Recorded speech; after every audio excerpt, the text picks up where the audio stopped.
আমরা অনুভব করিয়া এই মামলা নিয়ে প্রভাব খাটানোর চেষ্টা করলাম। আমি তার ঊর্ধ্বতন কর্মকর্তা যারা আছে তারা লগে আলাপ করব, বিচার বিভাগ স্বাধীনভাবে বিচার করুক। কিন্তু আমরা যদি খবর পাই যে স্বাধীন বিচারকের উপরে পরাধীনতা চাপানোর চেষ্টা করা, তাইলে আপনার লগে আমি থাকবো ইনশাআল্লাহ। এলাকাবাসী তারা পাশে আছেন, আপনারা আছেন তো? আলহামদুলিল্লাহ। আমরা ওখানে জানানো চাইছি যে আমরা আছি।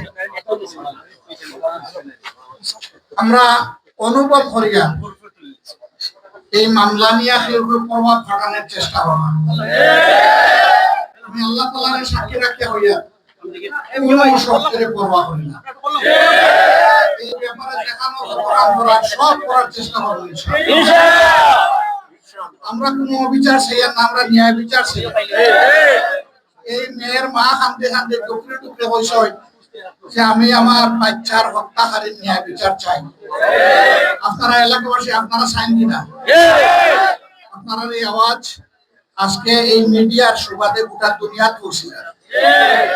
আমরা প্রশাসনে যারা আছেন এখানে ফুলওড়া থানার ভারপ্রাপ্ত কর্মকর্তা, আমি জানে হয়েছি যে আপনার কলম যেন ন্যায়ের উপরে থাকে। যারা আইও নিয়োগ করবা, তদন্তকারী কর্মকর্তা কোন শক্তি কিংবা অন্য কিছুর কাছে প্রভাবিত হইয়া যদি এই ব্যাপারে নয় ছয় উল্টা পাল্টা কিছু করেন, আল্লাহ দরবারও ধরা খাইবা, দুনিয়াতেও ধরা খাইবা। আমরা কিন্তু ছাড় দিতাম না, কারণ এই খুনি হইল আত্মস্বীকৃত খুনি। সে মেয়েরে জুলুম করছে, খুন করছে, সবকিছুর সন্ধান দিছে। অতএব তার সাক্ষী তার বিরুদ্ধে যথেষ্ট। এখানে অন্য কোন সাক্ষী থাকলেও চলবো, না থাকলেও চলবো, যেন কলম এদিক সেদিক না হয়, আমরা এটা অনুরোধ জানাইয়া গেলাম। আমি তার ঊর্ধ্বতন কর্মকর্তা যারা আছে তারা লগে আলাপ করব, বিচার বিভাগ স্বাধীনভাবে বিচার করুক।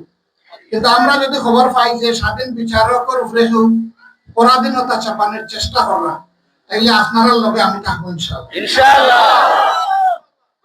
আমরা বিচার হইতে দিতাম না।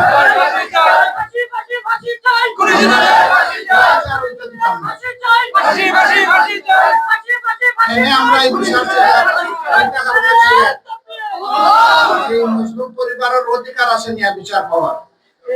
2 নম্বর হইল এত বড় জঘন্য কাজ করার পরে যদি তার উপযুক্ত শাস্তি না হয়, তাইলে এই এলাকার আরো শয়তানের জন্ম হইবে। আমরা চাই না আমরা এই প্রিয় এলাকার কোন সন্তান শয়তান জন্ম হোক। আমরা চাই কেন ভালো মানুষের বেশি বেশি করে দুনিয়া আগমন ঘটুক।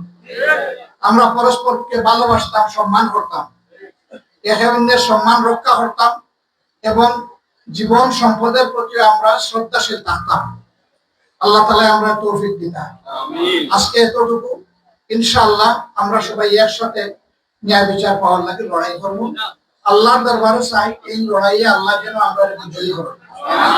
আসসালামু আলাইকুম ওয়া রাহমাতুল্লাহ।